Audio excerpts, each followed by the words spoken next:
ओम श्री साईराम भगवान दिव्य पाद पद्म तले शतकोटि सहस्र कोटि प्रणाम निवेदन करुछि एवं ता सहित भगवान दिव्य जन्म शतवार्षिक अवसर रे ये आलोचना चक्र को आपण मानू स्वागत करुछि। आज आम गहन भगवान दिव्य उपस्थित अच्छा प्रोफेसर हरिकृष्ण दास राज्यर प्राक्तन राज्य सभापति दीर्घ 50 वर्ष धरी ओडिशा राज्य संगठन गतिविधि को खूब निपुण भाव से लक्ष्य कर सहित निजक संपृक्त कर राज्यर राज्य सभापति भाव में ओडिशार विभिन्न कोण अनुकोण रही समिति एवं भजन मंडल गुड़ी को जाई से भक्त मान सहित मिशिंट एवं सहित उपस्थित अच्छा श्रीजुक्त नारायण प्रसाद सर राज्यर प्राक्तन राज्य सभापति एवं सर्वभारतीय संगठन पूर्व मंडल सभापति ता सहित आमर प्रिय राज्य सभापति डॉक्टर सत्यस्वर पट्टनायक जहाँकर कार्यदक्षता माध्यम आम समस्ते भगवान दिव्य सेंटेनरी सेलिब्रेशन को पालन करने को जाऊे। समस्त को साईराम साईराम नहीं आसतु वर्तमान कार्यक्रम आरंभ रे आम समस्ते भगवान दिव्य उपस्थिति कामना करी गोटे प्रार्थना करवा।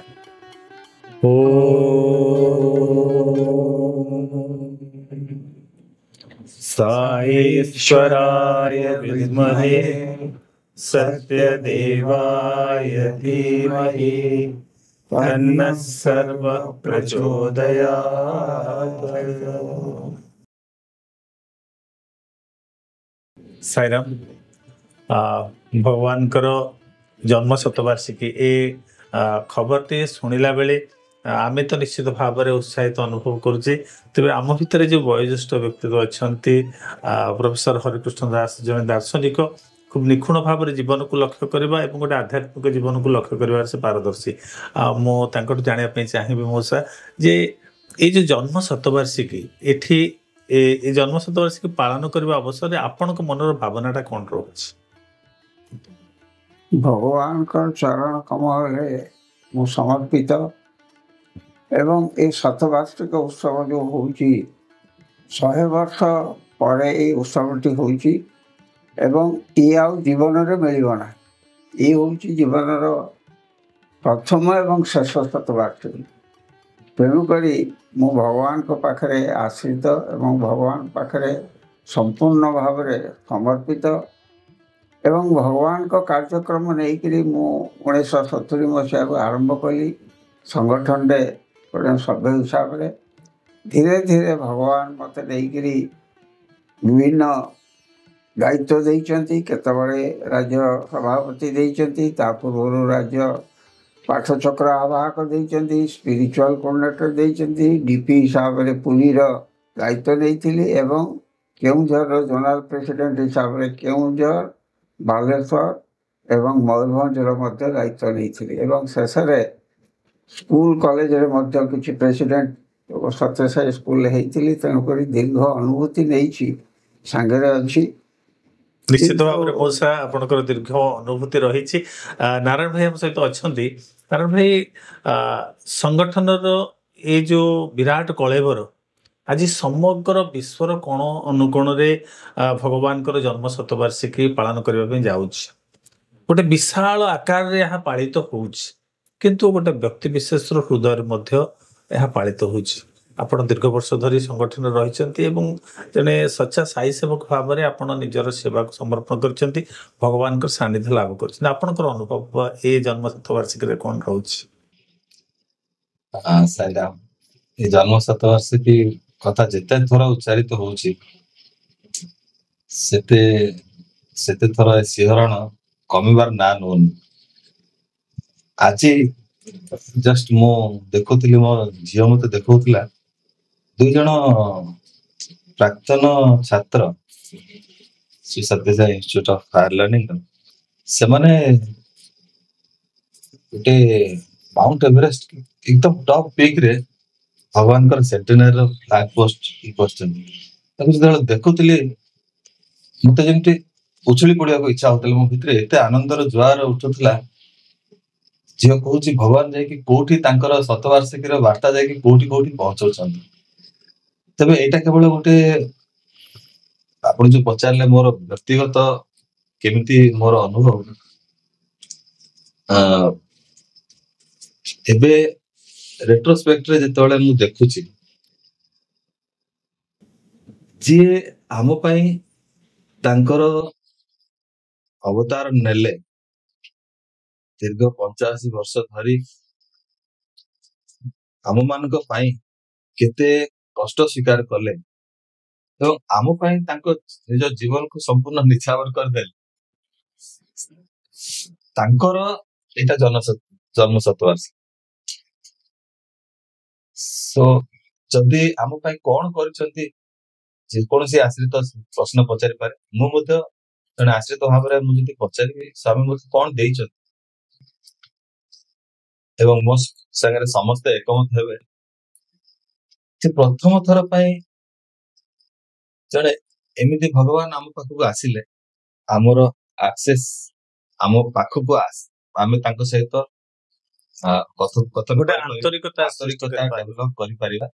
ଏବଂ ସେଇ ଆନ୍ତରିକତା ସହିତ ସେ କହିଲେ ଯେ ତୋ ଭିତରେ କୌଣସି ଦୋଷ ଦୁର୍ବଳତା ମୁଁ ଦେଖୁନି, ଆଇ ସି ଓନଲି ମୁଁ ନିଜକୁ ହିଁ ତୋ ଭିତରେ। ଏ ଅବତାରର ସବୁଠୁ ଅତି ଗୁରୁତ୍ୱପୂର୍ଣ୍ଣ ଦିଗଟା ହଉଛି ଯେ ଭଗବାନ ପ୍ରତ୍ୟେକ ବ୍ୟକ୍ତିଗତ ସ୍ତରରେ ବ୍ୟକ୍ତି ସହିତ ତାଙ୍କର ସମ୍ପର୍କ ଯୋଡା, ସେଇ ସମ୍ପର୍କ ଆଉ ସେଇ ଯୋଉ ଆଶ୍ୱାସନା ଯେ କେବେ ହେଲେ ନିଜକୁ ଗୋଟେ ଦୋଷୀ ବା ସିନର ବୋଲି କେବେ ଭାବନା, ତୁ ହଉଛି ଭଗବାନ, ତୋ ଭିତରେ ଯାହା ବି ଥାଉ ନା କାହିଁକି ତୋ ଭିତରେ ମୁଁ ଅଛି। ସେଇ ଯୋଉ ବଡ ଆଶ୍ୱାସନା ଦେଲେ ଏବଂ କହିଲେ ଯେ ତାକୁ ପାଇବା ପାଇଁ ତତେ ବେଶୀ କିଛି କରିବାକୁ ପଡିବନି, ହିମାଳୟକୁ ଯିବା ଦରକାର ନାହିଁ। ସ୍ୱାମୀ କହିଲେ ବୋରୱେଲ ଖୋଳିକି ତମେ ପାଣି ବାହାର କରୁଛ, ତମେ ପାଣିକୁ ଇନଭେଣ୍ଟ କରୁନ, ପାଣି ଅଲରେଡି ଅଛି, ତମକୁ କେବଳ ଖୋଳିବାକୁ ପଡୁଛି, ପାଣି ବାହାରୁଛି। ଭଗବାନ କହିଲେ ରିମୁଭାଲ ଅଫ ଇମୋରାଲିଟି ଇଜ ଇମୋର୍ଟାଲିଟି। ସେ କହିଲେ ଏଗୁଡାକ ସଫା କରି ଯା, ମତେ ଭଲ ଭାବରେ ଦେଖିପାରିବୁ। ଆମେ ସମସ୍ତେ ସେ ପ୍ରୋସେସ ଭିତରେ ଅଛୁ, ଗୋଟେ ଏତେ ବଡ ଆଶ୍ୱାସନର ସହିତ ଯେ ଆମେ ପ୍ରକୃତରେ ଆମ ଭଗବାନଙ୍କ ସହିତ ଆମେ ନିଜେ ମିଶି ପାରିବା। ତାଠୁ ଭଳି ବଡ ଗିଫ୍ଟ ମାନବିକତା ପାଇଁ ବହୁତ ବଡ ଅତି ଗୁରୁତ୍ୱପୂର୍ଣ୍ଣ ପଏଣ୍ଟ ଆପଣ କହିଲେ ଯେ ବାସ୍ତବିକ ଏଇ ଯୋଉ ଭଗବାନଙ୍କ ଜନ୍ମଦିନ ଶତବାର୍ଷିକୀ ପାଳିତ ହଉଛି, ଏହା ଯେମିତି ଭଗବାନ କହନ୍ତି ଯେ ମୋର ଜନ୍ମ ନାହିଁ କି ମୋର ଅନ୍ତ ନାହିଁ, ମୁଁ ସ୍ୱୟଂଭୂ, ମାନେ ମୁଁ ସବୁବେଳେ ପ୍ରକାଶିତ। ତେବେ ୟା ମାଧ୍ୟମ ଦେଇକରି ଆମେ ହୁଏତ ଆମ ସମସ୍ତଙ୍କର ସାଧନାର ଗୋଟେ ଶତବାର୍ଷିକୀ ପାଳନ କରିବା ପାଇଁ ଯାଉଛେ। ସତ୍ୟେଶ୍ୱର ପଟ୍ଟନାୟକ ଅଛନ୍ତି ଆମ ସହିତ ରାଜ୍ୟ ସଭାପତି। ଭାଇ ଆପଣ ରାଜ୍ୟ ସଭାପତି ପରବର୍ତ୍ତୀ ସମୟରେ, ଜଣେ ଚିକିତ୍ସକ ପରବର୍ତ୍ତୀ ସମୟରେ ପ୍ରଶାନ୍ତି ନିଳାମରେ ମଧ୍ୟ ନିଜର ପ୍ରାକ୍ଟିସ କରିଛନ୍ତି। ତେବେ ଆପଣଙ୍କର ପିଲାଦିନୁ, ଖୁବ ପିଲାଦିନୁ, ଯୋଉଟା କି ହୁଏତ ସେ ସୌଭାଗ୍ୟ କ୍ୱଚିତ ଲୋକଙ୍କ ଭିତରେ ଆସେ, ଅନେକ ଗୁଡେ ଜନ୍ମଦିନ ଭଗବାନଙ୍କର ଦର୍ଶନ କରିବାର ସୁଯୋଗ ପାଇଛନ୍ତି ଏବଂ ଦାଟୁ ସେ ସମୟରେ ଫିଜିକାଲି ଭଗବାନ ଉପସ୍ଥିତ ଥିଲେ।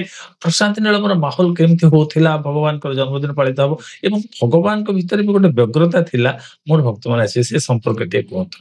एक्चुअली भाई ଏବେ ଗୋଟେ ଫ୍ଲାଶବ୍ୟାକ୍ ମେମୋରି ଯେମିତି ଫ୍ଲାଶବ୍ୟାକ୍ ହୁଏ ସେଭଳିଆ ଫ୍ଲାଶବ୍ୟାକ୍ ହଉଥିଲା ଯେତେବେଳେ ନାରାୟଣ ଭାଇ ଆଉ ମଉସା କହୁଥିଲେ। କାହିଁକିନା ପ୍ରତିରେ ଯୋଉ ବର୍ଥଡେ ଫଙ୍କସନ ହୁଏ, ପ୍ରତିରେ ତ ପ୍ରତ୍ୟେକ ମାସରେ କିଛି ନା କିଛି ଫେଷ୍ଟିଭାଲ ହଉଥାଏ ଆଉ ସ୍ୱାମୀ ସବୁ ଫେଷ୍ଟିଭାଲ ବହୁତ ଗ୍ରାଣ୍ଡ ୱେରେ ସେଲିବ୍ରେଟ କରନ୍ତି। କିନ୍ତୁ ବର୍ଥଡେ ମାସ ଗୋଟେ ନିଆରା ମାସ, ଆଉ ଦିୱାଲି ପରେ ପରେ ନଭେମ୍ବର ମାସରୁ ଯୋଉ ଆରମ୍ଭ ହେଇଯାଏ ବର୍ଥଡେ ସେଲିବ୍ରେସନ୍ସ, ଆଉ ପୁଟବର୍ତ୍ତୀରେ ଯେମିତି ଭକ୍ତମାନଙ୍କର ଆଗମନ ଆରମ୍ଭ ହୁଏ, ଡିଭୋଟିସ୍ ମାନଙ୍କ ନମ୍ବର ଯେମିତି ବଢି ବଢି ଚାଲେ, କୁଲବନ୍ତ ହଲ୍ ଯେତେ ଭର୍ତ୍ତି ହେଇ ଚାଲେ, ଭଗବାନ ବି ସେତେ ଖୁସି ହେଇଯାଆନ୍ତି। ଆଉ ପିଲାମାନଙ୍କ ପାଇଁ କୋଉ ଦିନ କଣ ସରପ୍ରାଇଜ ରଖିଛନ୍ତି ଆମେ ଜାଣିନଥାଉ। ସେତେବେଳେ କେହି ବି ଗୋଟେ ପିଲା ବି ଦର୍ଶନ କେବେ ମିସ୍ କରେନି। କୋଉ ଦିନ ଘଣ୍ଟା ବାଣ୍ଟୁଥିବେ, କୋଉ ଦିନ ଡ୍ରେସ ବାଣ୍ଟୁଥିବେ, ତାଙ୍କର ଯୋଉ ଦିନ ଯାହା ମନ ହେଲା। ପ୍ରୋବାବଲି ଆରେଞ୍ଜମେଣ୍ଟ ପୁରା ଅଗଷ୍ଟ ମାସରୁ ହିଁ ଆରମ୍ଭ ହେଇଯାଏ। ଗୁରୁ ପୂର୍ଣ୍ଣିମା ପରେ ପରେ ସବୁ ବିଲ୍ଡିଂସ ନୂଆ ପେଣ୍ଟିଂ ହେଇଯାଏ ଆଉ ନଭେମ୍ବର ସୁଦ୍ଧା ପୁଟବର୍ତ୍ତୀ ଟାଉନସିପ ପୁରା ଗୋଟେ ନୂଆ ଲୁକ୍ ରେ ଥାଏ ଆଉ ସବୁଠୁ ଏକ୍ସାଇଟେଡ ଥାନ୍ତି ଭଗବାନ। ଆଉ ଯେତେ ଭକ୍ତମାନେ ବଢି ବଢି ଚାଲନ୍ତି, ଆସି ଚାଲନ୍ତି, ଆଉ ସ୍ୱାମୀ ଏତେ ଡିଟେଲ ଯାଏଁ ଯାଇକି ପ୍ରତ୍ୟେକ ଆରେଞ୍ଜମେଣ୍ଟ ନିଜେ ଦେଖନ୍ତି। ଯୋଉ ପିଲାମାନେ 22 ନଭେମ୍ବରରେ ପ୍ରତ୍ୟେକ ବର୍ଷ ସ୍ୱାମୀଙ୍କ ଷ୍ଟୁଡେଣ୍ଟସ ମାନେ କନଭୋକେସନ ଡ୍ରାମା କରନ୍ତି, ସେଇ ଡ୍ରାମାକୁ ସ୍ୱାମୀ ନିଜେ ଗୋଟେ ମାସ ସେ ଡ୍ରାମାର ପ୍ରାକ୍ଟିସ କୁ ନିଜେ ସୁପରଭାଇଜ କରନ୍ତି, ରିହର୍ସାଲ କୁ ନିଜେ ଦେଖନ୍ତି। ସେଭଳିଆ କ୍ୟାଣ୍ଟିନ ରେ କଣ ଆରେଞ୍ଜମେଣ୍ଟ ହଉଛି, ଆକୋମୋଡେସନ ପାଇଁ କଣ ଆରେଞ୍ଜମେଣ୍ଟ ହଉଛି, ଯୋଉ ଡିଭୋଟିସ୍ ମାନେ ଆସୁଛନ୍ତି ତାଙ୍କର ବେयर ମିନିମମ କମ୍ଫର୍ଟସ ପାଇଁ ଭଗବାନ ନିଜେ ସବୁ ଜିନିଷକୁ ମନିଟର କରନ୍ତି।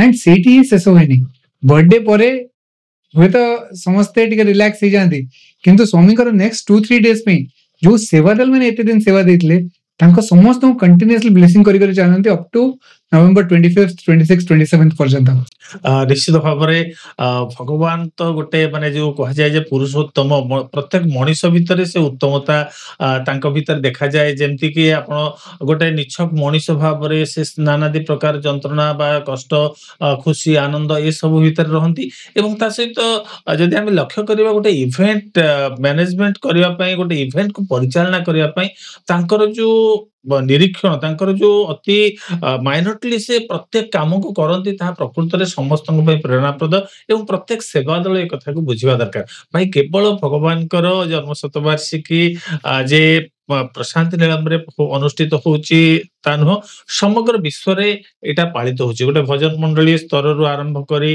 प्रत्येक साई आश्रित परिवार ठू आरंभ करी विश्व स्तर रे एटा आयोजित होची तबे प्रशांति नीलम आज केते प्रस्तुत रहिची एवं प्रशांति नीलम रे ए जो जन्म शतवार्षिकी रो कोन परिकल्पना रहिची निश्चित भाव रे नारायण भाई जानिथिबे मु तांको पचरिया पे चाहिबो ए वर्ष बहुत स्वतंत्र आपण या पूर्वरु 10टी वर्ल्ड कॉन्फ्रेंस हेइथो ए वर्ष पई भगवान कर प्रथम थर पई भगवान जेबे तांकर मोटल कॉइल तांकर शरीर त्याग कले ता परे प्रोबेबली कौन सी वर्ल्ड कॉन्फ्रेंस से स्केल रे अनुष्ठित हे पारला नहीं काहे ना ता भितरे बहुत बड़े कोविड आसिला 2020 रे या भितरे सब जिनस को अतिक्रम करी वर्तमान भगवान को जन्म शतवार्षिकी रे जहा सब आगरो लैकिंग अछि पेंडिंग अछि 10 इयर्स रो जो पेंडिंग सब रहिची वर्तमान से सब जिनस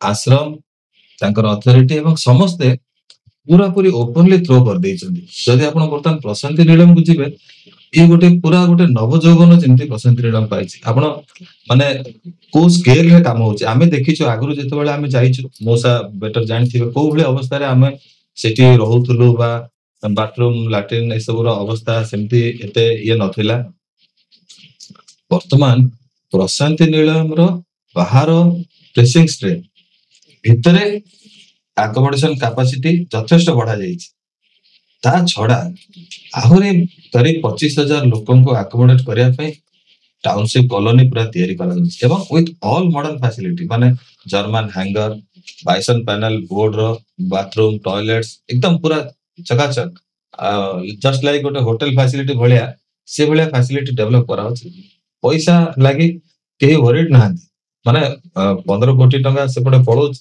भगवान कर जेमते मौसा कहले एबे आमे जो शतवार्षिकी ये करछ आउ आम जीवन रे तो आउ आमे ताको पालन करि परिबा नाही खाली सेते कि न पुटवर्ती चित्रावर्ती तार एंट्री तार एग्जिट सब किछि पूरा पूरी रिफर्बिश आउ आमे जेतोले जाउतलु एबे देखुतलु आमे कोन हबो माने आमे एक्सपेक्ट करूछु 12 रो 15 लाख लोकंकर फुटफॉल हबो भगवान कर जनसता बट सेटा गोटे सिंपली गोटे एस्टिमेट माने बर्तन पुटवर्ती को जिबा एवं सेति केते प्रयास चलछि देखंतु काश्मीर रो कन्याकुमारी पर्यंत सब आडू जेते ट्रेन कनेक्टिविटी अछि रेलवे अथॉरिटी पूरा पूरी फुल दम रे लागिछि सब जगह रो जेंते प्रशांति नीलम को connect special train special train बहुत बहुत संख्या रे 100 ऊपर वर्तमान आइदर स्पेशल ट्रेन हो बट ट्रेन को डाइवर्ट करिकरी प्रशांति नीलम आड सो दैट यात्री माने सेठी के जाई परिबे तार सुविधा नै परिबे एट द सेम टाइम एते लोग आसीबे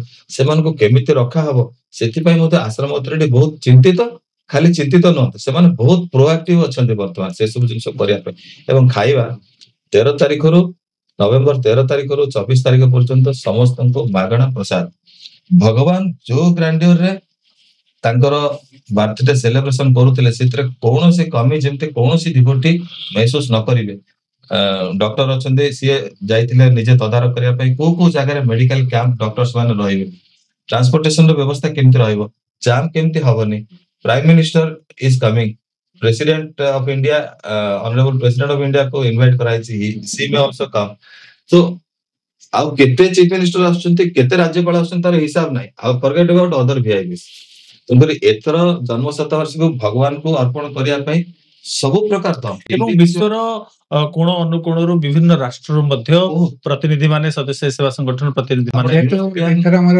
ୱାର୍ଲଡ କନଫରେନ୍ସ ହଉଛି ନଭେମ୍ବର 20-21 ୱାର୍ଲଡ କନଫରେନ୍ସ ହଉଛି ସେଥିପାଇଁ ବିଶ୍ୱର 130ଟି ଦେଶରୁ ରିପ୍ରେଜେଣ୍ଟେଟିଭ୍ସ ମାନେ ସେଇଟା World ବହୁତ Conference ବଢିଆ ଅଛି। ଲାଗେ। ମୁଁ ବି 2-3ଟି ୱାର୍ଲଡ କନଫରେନ୍ସ ଆଟେଣ୍ଡ କରିବାର ମାନେ ସୁଯୋଗ ପାଇଛି। ଯେତେବେଳେ ସେ ହିଲଭ୍ୟୁ ଷ୍ଟାଡିୟମ ରେ ସେ ଫ୍ଲାଗ ନେଇକରି ବିଭିନ୍ନ ରାଷ୍ଟ୍ରର ଯୋଉ ପ୍ରତିନିଧି ମାନେ ଆସନ୍ତି ଏବଂ ଭଗବାନଙ୍କର ଆଗରେ ସେମାନେ ଯାଆନ୍ତି, ତାଙ୍କୁ ପ୍ରଣାମ ନିବେଦନ କରିକରି ଯାଆନ୍ତି, ସେତେବେଳେ ଲାଗେ ଯେ ସମଗ୍ର ଗ୍ଲୋବ ଉପରେ, ସମଗ୍ର ବିଶ୍ୱ ଉପରେ ଭଗବାନ ତାଙ୍କର ଅଭୟ ହସ୍ତକୁ ଆଚ୍ଛାଦିତ କରି ରଖିଛନ୍ତି ଏବଂ ସମଗ୍ର ବିଶ୍ୱକୁ ଆଶୀର୍ବାଦ କରୁଛନ୍ତି। ଜାତି, ଧର୍ମ, ବର୍ଣ୍ଣ, ଲିଙ୍ଗ ନିର୍ବିଶେଷରେ ପ୍ରତ୍ୟେକ ମଣିଷ ଭଗବାନଙ୍କ ଆଗରେ ସମାନ, ଏ କଥାଟି ଅନୁଭବରେ ଆସେ। ମଉସା, ଆପଣ କେତେଟା ପ୍ରାୟ ୱାର୍ଲଡ କନଫରେନ୍ସ ଆଟେଣ୍ଡ କରିଛନ୍ତି ଏବଂ କଣ ସେ ଅନୁଭବ ରହିଛି ଆପଣଙ୍କର? ପ୍ରଥମ ୱାର୍ଲଡ କନଫରେନ୍ସ 1968 ମସିହାରେ ହେଇଥିଲା ମୁମ୍ବାଇରେ, ଏବଂ ସେତେବେଳେ ମୁଁ ସ୍ୱାମୀକୁ ଜାଣିନଥିଲି।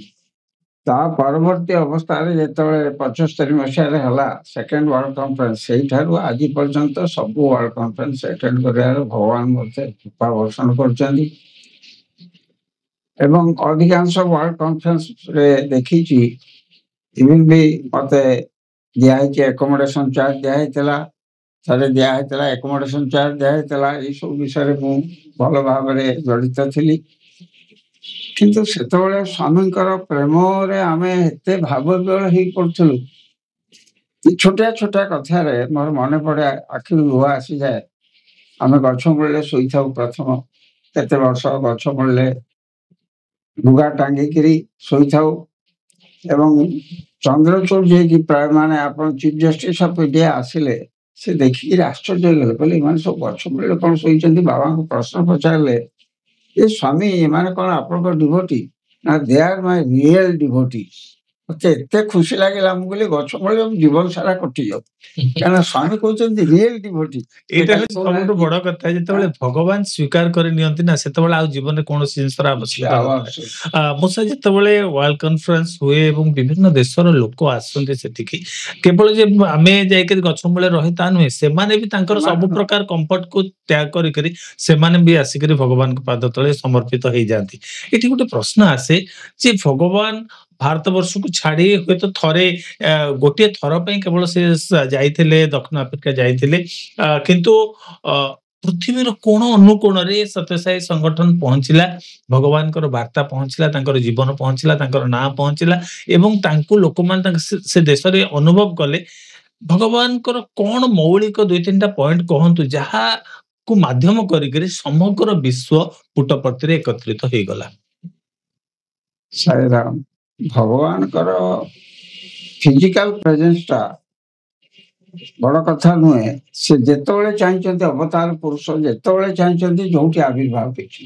ଆଜ୍ଞା, ପାଶ୍ଚାତ୍ୟ ଦେଶରେ ମଧ୍ୟ ସ୍ୱାମୀ କେତେବେଳେ ରୋଷେଇ ଘରେ ଆବିର୍ଭାବ ହେଇକି ରୋଷେଇରେ ସାହାଯ୍ୟ କରିଛନ୍ତି, କେତେବେଳେ ତାଙ୍କର ମାନେ କାନାଡାରେ ଥରେ ହେଇଛି, ବାତ୍ୟା ହେଇଛି, ସେ ଲୋକଟି ଭାବୁଛି ପୁଟପର୍ତ୍ତିରେ ମୋର କ'ଣ ହେଇଥିବ ଘରର ଅବସ୍ଥା। ଦେଖିଲା ବେଳକୁ ସେ ଦେଖୁଛି ଯେ ସ୍ୱାମୀ ଆସିକି ତା ପ୍ଲାଷ୍ଟିକ ବାଲ୍ଟି ମଧ୍ୟ ଘରେ ରଖିଦେଇକି ଯାଇଛନ୍ତି। ଆଚ୍ଛା, ମାନେ ଏଇଭଳି ଭାବରେ ଅଲୌକିକ କର୍ମ ସ୍ୱାମୀଙ୍କର ସମଗ୍ର ବିଶ୍ୱରେ ବ୍ୟାପକ ହେଇଛି ଯେ ଦେଖିଲେ ଆଶ୍ଚର୍ଯ୍ୟ ଲାଗେ। ଜାପାନ କୁହନ୍ତୁ, ଆମେରିକା କୁହନ୍ତୁ, ଇଂଲଣ୍ଡ କୁହନ୍ତୁ, ସବୁ କଣ୍ଟ୍ରିରେ ସେ କିଛି ନା କିଛି ସେ ପଦଚିହ୍ନ ଛାଡ଼ି ଦେଇକି ଯାଇଛି। ନିଶ୍ଚିତ ଭାବରେ ଏ ତ ଅଲୌକିକତାର କଥା, ଗୋଟେ ଦୈବତ୍ୱର କଥା ହେଲା। କିନ୍ତୁ ଭଗବାନ ତାଙ୍କର ବାର୍ତ୍ତା ମାଧ୍ୟମରେ ବା ତାଙ୍କର କାର୍ଯ୍ୟ ମାଧ୍ୟମରେ ବା ସଂଗଠନ ମାଧ୍ୟମରେ କଣ ଏମିତି ବାର୍ତ୍ତା ପ୍ରେରଣ କରିଛନ୍ତି, ଯାହା ଫଳରେ ଗୋଟେ ସଂଗଠନ ଏତେ ବିଶ୍ୱବ୍ୟାପୀ ନିଜର ସ୍ଥାନ ଅଧିକାର କରିଛି ଏବଂ ଅନେକ ମଣିଷଙ୍କୁ ଆକର୍ଷିତ କରିବାରେ ସହାୟକ ହେଇଛି? ଯାହା ମୂଳରେ ପ୍ରକୃତରେ ହଉଛି ଭଗବାନଙ୍କର ପ୍ରେମ। ସ୍ୱାମୀ ଯୋଉ ପ୍ରେମ ଚକ୍ଷୁରେ ଦେଖନ୍ତି ଏବଂ ପ୍ରେମ ବାଣ୍ଟନ୍ତି। ଥରେ ମୁଁ ଛିଡ଼ା ହେଇଥିଲି, ମୋ ପାଖରେ ପିଲାଟିଏ ଛିଡ଼ା ହେଇଥିଲା, ସ୍ୱାମୀ ଆସିକି ଛିଡ଼ା ହେଇ ପଡ଼ିଲେ, କହିଲେ କ'ଣ ଦେଖୁଛୁ? ସେ ପିଲାକୁ ପ୍ରଶ୍ନ ପଚାରିଲେ, ମୁଁ ସେଇଠି ବସିଥାଏ ତା ପାଖରେ। ସ୍ୱାମୀ ଆପଣଙ୍କୁ ଦେଖୁଛି। ସ୍ୱାମୀ କହିଲେ, from my head to toe I am full of love, I am full of love, I am full of love. ମୋ ମସ୍ତକ ଠାରୁ ପଦଚିହ୍ନ ପର୍ଯ୍ୟନ୍ତ ମୁଁ କେବଳ ମାତ୍ର ପ୍ରେମ, ପ୍ରେମ, ପ୍ରେମ, ପ୍ରେମ ଛଡ଼ା ଆଉ କିଛି ନୁହେଁ। ଆଶ୍ଚର୍ଯ୍ୟ ଲାଗିଲା। ମୁଁ କହିଲି ସ୍ୱାମୀ ହଉଛନ୍ତି ପ୍ରେମର ଅବତାର। ପ୍ରକୃତରେ ଆଉ ସବୁ ଅବତାର ଭିତରେ କିଛି ସଂଘାତ ଥିଲା। ରାମ ଅବତାରରେ ସଂଘାତ ଥିଲା, ରାବଣ ବଧ ଥିଲା, କୃଷ୍ଣ ମଧ୍ୟ କଂସକୁ ବଧ କରିଥିଲେ। ଇଏ ତ ସଂସ୍କାର କରିବାକୁ ଆସିଛନ୍ତି। ବଧ ଶବ୍ଦଟା ଉଠି ଯାଇଛି ଡିକ୍ସନାରୀ ଲିଟରେଚର ଭିତରୁ। କେବଳ ମାତ୍ର ସଂସ୍କାର କରିବେ ଏବଂ ଆମ ଭିତରେ ରୂପାନ୍ତର କରିବେ। କାହିଁକିନା ସ୍ୱାମୀ ଚାହାନ୍ତି ଆମର ଥରେ ବହିପତ୍ର ପଢିକିରି କହିବାର ଆବଶ୍ୟକତା ନାହିଁ, କେତେ ଦୂର ତୁମେ ରୂପାନ୍ତରିତ ହେଇଛ, କେତେ ଦୂର ତୁମର ପରିବର୍ତ୍ତନ ହେଇଛି। ସେ ପରିବର୍ତ୍ତନ ଉପରେ ସ୍ୱାମୀ ଫୋକସ କରନ୍ତି ସବୁବେଳେ। ତେଣୁକରି ସୁନ୍ଦର ଶବ୍ଦଟି କହନ୍ତି ବଙ୍ଗାରୁ। ଯେତେବେଳେ ଖୁସି ହେଇଯାଆନ୍ତି କହନ୍ତି ବଙ୍ଗାରୁ ମାନେ ସୁନା, ତାଙ୍କର ତେଲୁଗୁରେ କହନ୍ତି ବଙ୍ଗାରୁ, ସେଟା ହଉଛି ସୁନା, ତା ମାନେ ସୁନା ପିଲା। ଆମେ ତାଙ୍କୁ ପ୍ରକୃତରେ ମାତୃଚକ୍ଷୁରେ ଦେଖିଛୁ, ମା ସାଇ ମା, ଏବଂ ପ୍ରେମର ନିଦର୍ଶନ ସେ ଦେଖେଇଛନ୍ତି। ଏବଂ ସବୁବେଳେ ଆସିକିରି ମାନେ ପ୍ରତ୍ୟେକ କ୍ଷେତ୍ରରେ ମୁଁ ଦେଖିଛି ଭଗବାନ ଏତେ କୃପା କରିଛନ୍ତି। ଥରେ ମୁଁ କହିଲି ସ୍ୱାମୀ ପାଦ ନମସ୍କାର ନେଲି। ତ ତାପରେ ଭାବିଲି ପ୍ରଭୁ ଟିକେ ମୋ ମୁଣ୍ଡ ଉପରେ ହାତ, ମୁଁ ଦେଖିନି ବାବା ମୁଣ୍ଡ ଉପରେ ହାତ ଦେଖି ରହିଛନ୍ତି, ଇଆଡେ ପାଦ ନମସ୍କାର କରୁଛନ୍ତି, ଏଇ ମୁଣ୍ଡ ଉପରେ। ପ୍ରେମର ସ୍ପର୍ଶ ପ୍ରେମର ସ୍ପର୍ଶ କୋଟି କୋଟି ମଣିଷ ଅନୁଭବ କରିଛନ୍ତି ଏବଂ ଭଗବାନ ପ୍ରତିଦିନ ଦର୍ଶନରେ କେତେ ମଣିଷଙ୍କୁ ସେ ପ୍ରେମର ଚକ୍ଷୁରେ ବା ପ୍ରେମର ସ୍ପର୍ଶ ଦେଇ ଦିଅନ୍ତି ତାର ପରିକଳ୍ପନା ନାହିଁ। ତେବେ ତାଙ୍କର ଏଇ ଯୋଉ ସ୍ଥୂଳ ଶରୀର ଥିଲା, ସେ ସ୍ଥୂଳ ଶରୀର ପରେ ଆଜି ମୁଁ ନାରାୟଣଙ୍କୁ ଜାଣିବା ପାଇଁ ଚାହିଁବି, ଆଜି ବି ବିଶ୍ୱର କୋଣ ଅନୁକୋଣରେ ମଣିଷର ଅନ୍ତର ଭିତରେ ତାଙ୍କ ପ୍ରତି ସେ ଭାବ ମାନେ ଅକ୍ଷୁର୍ଣ୍ଣ ରହିଛି ଏବଂ ସେ ଭାବରେ ସମସ୍ତେ ନିଜକୁ ତଲ୍ଲୀନ କରିଦେବା ପାଇଁ ଚାହୁଁଛନ୍ତି।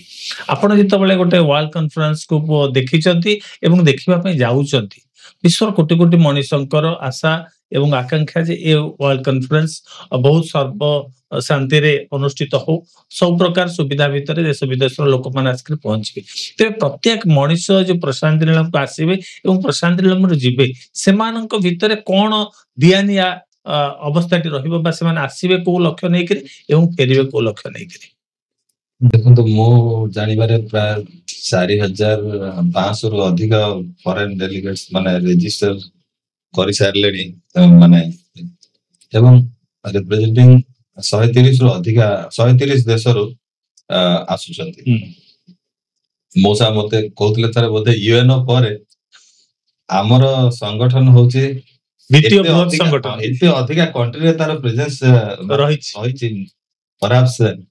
ଆଉ ଯୋଉଟା ଆପଣ ପଚାରୁଥିଲେ, ସେମାନେ ସମସ୍ତେ ଆସୁଛନ୍ତି କେବଳ ସ୍ୱାମୀଙ୍କୁ ତାଙ୍କର ଗ୍ରାଟିଚ୍ୟୁଡ ଜଣେଇବା ପାଇଁ।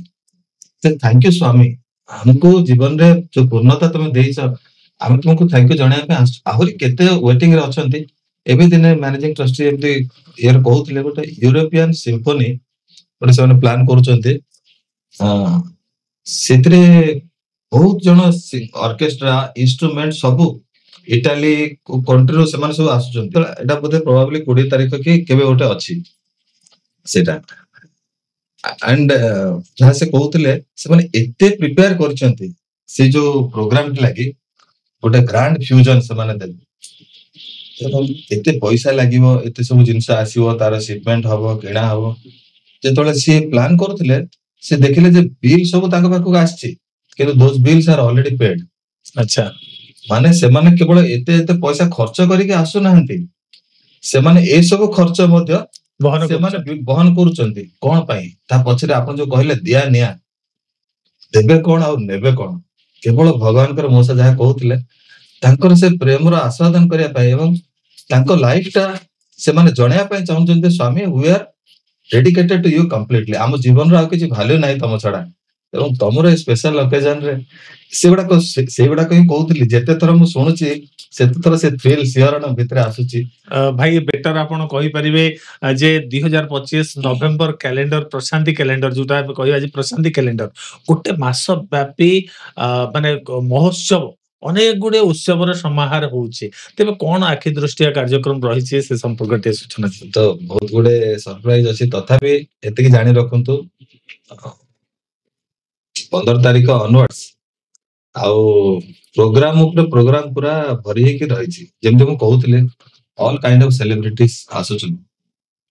18 ତାରିଖ ଗୋଟେ ସ୍ପେଶାଲ ପ୍ରୋଗ୍ରାମ ରହିଛି, ଯୋଉଟା ରଥୋତ୍ସବ ଆମର ହୁଏ ପ୍ରତି ବର୍ଷ। ନଭେମ୍ବର 18ରେ ରଥୋତ୍ସବ ହୁଏ। ଏଥର ରଥୋତ୍ସବ ଟା ବେଣୁଗୋପାଳ ସ୍ୱାମୀଙ୍କର ଏରେ ଯୋଉ ହୁଏ, ବର୍ତ୍ତମାନ ଏ ବର୍ଷ ସ୍ୱାମୀଙ୍କର ମାନେ ସତ୍ୟସାଇ ବାବାଙ୍କର ରଥ ଛଉଟା କରାଯାଉଛି। That is a speciality. ଏବଂ ସେଇ ଦିନ ସତ୍ୟନାରାୟଣ ବ୍ରତ ରଖାଯାଉଛି, ଯୋଉଥିରେ ପ୍ରାୟ 900 କପଲ୍ସ ସ୍ୱାମୀ ସ୍ତ୍ରୀ ସେଥିରେ ପାର୍ଟିସିପେଟ କରିବେ। ଏଇଟା ବି ଗୋଟେ ଗ୍ରାଣ୍ଡ ଅକେଜନ ଆକାରରେ ହଉଛି। 19 ତାରିଖ ଆଜ ୟୁଜୁଆଲ ମୋଷ୍ଟ ପ୍ରୋବାବଲି ଆପଣ କୁଳବନ୍ତ ହଲରେ 19 ତାରିଖକୁ ଏନ୍ଜୟ କରୁନାହାନ୍ତି। 19 ତାରିଖ ମଧ୍ୟ ଶାନ୍ତି ବେଦିକା ଏଲଭିଉ ଷ୍ଟାଡିୟମରେ, କାରଣ ସେଦିନ ପ୍ରାଇମ ମିନିଷ୍ଟରଙ୍କର ଭିଜିଟ ଅଛି ଏବଂ ବହୁତ ଜନସମାଗମ ଅଛି। କୁଳବନ୍ତ ହଲରେ ଜାଗା ହବ ନାହିଁ।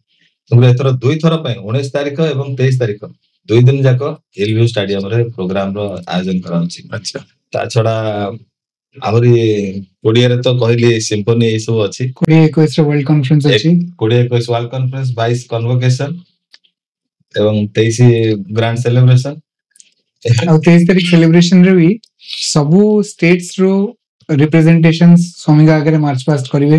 ସମସ୍ତଙ୍କୁ ସୁଯୋଗ ମିଳୁଛି ସ୍ୱାମୀଙ୍କର ପାଖରୁ ଯାଇ ଦର୍ଶନ କରିକି ସବୁ ଷ୍ଟେଟ ର ବି ସେଠି ସ୍ୱାମୀ ଯେତେବେଳେ ଆସୁଛନ୍ତି ଶାନ୍ତି ବେଦିକାକୁ, ସେତେବେଳେ ପ୍ରୋସେସନ ଟା ସେମିତି ଗ୍ରାଣ୍ଡ ହଉଛି ଯେ ମାର୍ଚ୍ଚ ପାଷ୍ଟରେ ବହୁତ ଗୁଡିଏ କଲଚରକୁ ନେଇକି, ଭାରତର ସମଗ୍ର ଭାରତୀୟ ସଂସ୍କୃତିକୁ ନେଇକି ଏବଂ ଆମର ନ୍ୟାସନାଲ ଇନିସିଏଟିଭ୍ସ ଯୋଉଗୁଡାକ ସଂଗଠନ ଦ୍ଵାରା ନିଆଯାଇଛି ତାକୁ ନେଇକି, ଏବଂ ପ୍ରତ୍ୟେକ ରାଜ୍ୟକୁ ମଧ୍ୟ ଅପରଚୁନିଟି ଦିଆଯାଇଛି ସେମାନେ ସେଇ ମାର୍ଚ୍ଚ ପାଷ୍ଟରେ ସ୍ୱାମୀଙ୍କୁ ରଥ ସହିତ ଆସିବେ। ଆଇଦର ଆଗରେ ଆସିବେ କି ପଛରେ ଆସିବେ ଡିସାଇଡ ହେଇନାହିଁ, କିନ୍ତୁ ବହୁତ ଗ୍ରାଣ୍ଡ ଯାହା ବି ଭାବୁଛୁ। ଭାଇ ଯେମିତି କହିବାକୁ ହୁଏ ଯେ ଆପଣ ଭଗବାନ ଶ୍ରୀ ସତ୍ୟସାଇ ବାବାଙ୍କର ଜନ୍ମଦିନ ନଭେମ୍ବର 23 ଆପଣ ପୃଥିବୀର ଯେକୌଣସି ଜାଗାରେ ପାଳନ କରନ୍ତୁ, ଆପଣ ଘରେ ପାଳନ କରିପାରିବେ, ଭଜନ ମଣ୍ଡଳୀ କରିବେ, ସମିତିରେ କରିବେ, ଯୋଉଠି ବି କରିବେ, କିନ୍ତୁ ନଭେମ୍ବର 23 ପ୍ରଶାନ୍ତି ନିଳୟମ ଆଉ ଦାଟୁ ସତ୍ୟସାଇ ସେବା ସଂଗଠନ ସହିତ ମିଶିକିରି ଇଏ ଯୋଉ ଅଭିଷେକ ଗୋଟେ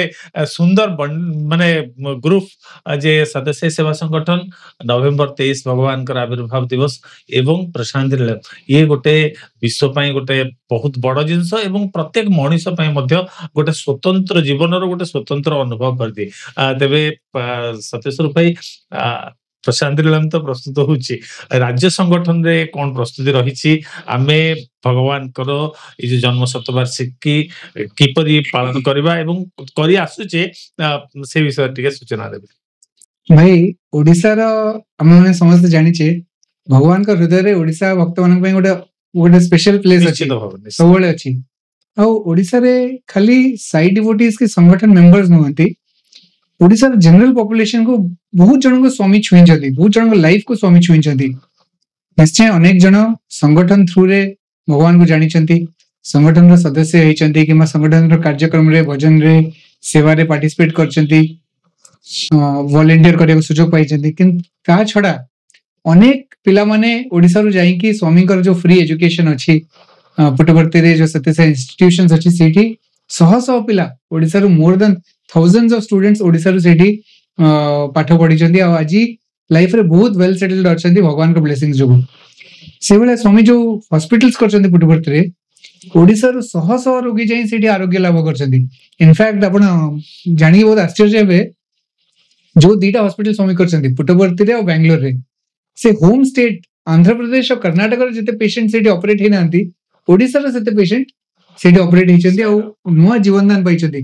ଆଉ ସ୍ୱାମୀଙ୍କର ଏତେ ଭଲ ପାଇବା ଓଡିଶା ପ୍ରତି, 2007ରେ ସ୍ୱାମୀ କହିଲେ ଯେ ଓଡିଶାରୁ ଗୋଟେ ପେସେଣ୍ଟ ଯେତେବେଳେ ଆସୁଛି ଏଇଠି ତାର ସର୍ଜରୀ କରିକି ଯାଉଛି, ପୁଣି ବର୍ଷେ ପରେ କି ମାସେ ପରେ କି 6 ମାସ ପରେ ତାକୁ ଚେକଅପ ପାଇଁ ଆସିବାକୁ ପଡୁଛି, ଗୋଟେ ଚେକଅପ ପାଇଁ ସେ ଏତେ ପଇସା ଖର୍ଚ୍ଚ କରି 2-4 ଜଣ ଲୋକଙ୍କୁ ଧରି ଆସୁଛି, ଏତେ ତାର ବେଳେବେଳେ ତାର ଲାଇଭଲିହୁଡ ବି ଲସ୍ ହଉଛି।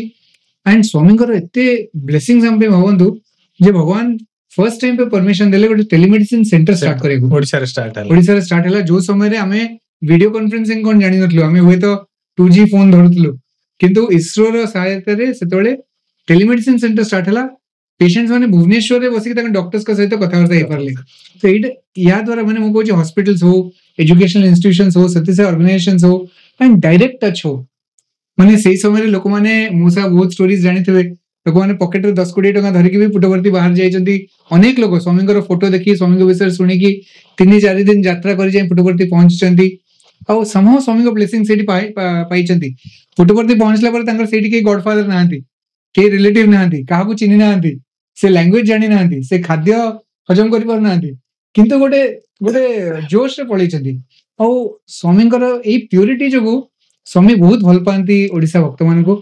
ସେଥିପାଇଁ ଓଡିଶାରେ ସ୍ୱାମୀଙ୍କର ବର୍ଥ ସେଣ୍ଟେନାରୀ ସେଲିବ୍ରେସନ ଅଲ ଦ ମୋର ସ୍ପେଶାଲ। ୟାଠୁ ଆହୁରି ଗୋଟେ ବହୁତ ବଡ ଜିନିଷ ହୁଏତ ଆପଣ ଛାଡି ଯାଉନାହାନ୍ତି, ହୁଏତ ତାକୁ ମୁଁ ଆଣିବା ପାଇଁ ଚାହୁଁଛି ଆଲୋଚନାର ପରିସରକୁ।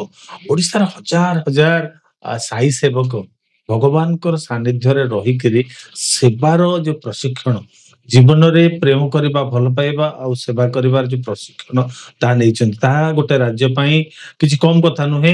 ଅନେକ ଅନ୍ତରରେ ପ୍ରେମ ଜାଗ୍ରତ ହେଇଛି ଏବଂ ମନୋବୃତ୍ତିରେ ସେବାର ଭାବ ପ୍ରକଟିତ ହେଇଛି। ଏଇଟା ମଧ୍ୟ ଓଡିଶା ପାଇଁ ଭଗବାନଙ୍କର ସବୁଠୁ ବଡ ଅବଦାନ।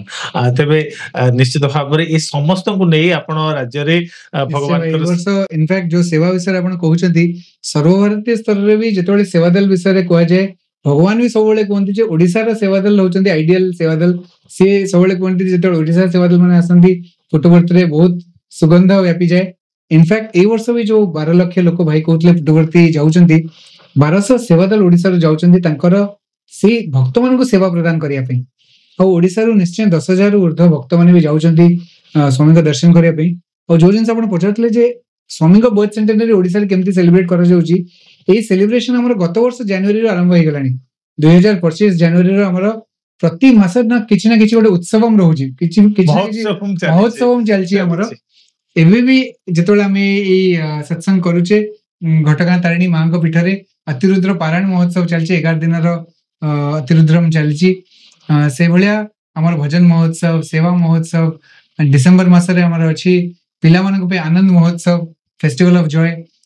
ନଭେମ୍ବର 2 ଆଉ ଡିସେମ୍ବର 21 ରେ ଆମର ରନ୍ ଫର ୟୁନିଟି ୟୁଥ ମାନଙ୍କ ପାଇଁ ଅଛି। ଅନେକ ପ୍ରକାର ସେଲିବ୍ରେସନ୍ସ ଫର ଅଲ୍ କ୍ୟାଟେଗୋରିଜ, ବାଲ ବିକାଶ ପିଲା, ୟୁଥ, ବଡ ମାନଙ୍କ ପାଇଁ, ଭଜନ ସିଙ୍ଗର୍ସ ମାନଙ୍କ ପାଇଁ, ସେବାଦଲ ମାନଙ୍କ ପାଇଁ, ସମସ୍ତଙ୍କ ପାଇଁ ଏ ବର୍ଷ ସେଲିବ୍ରେସନ ହିଁ ସେଲିବ୍ରେସନ ଅଛି।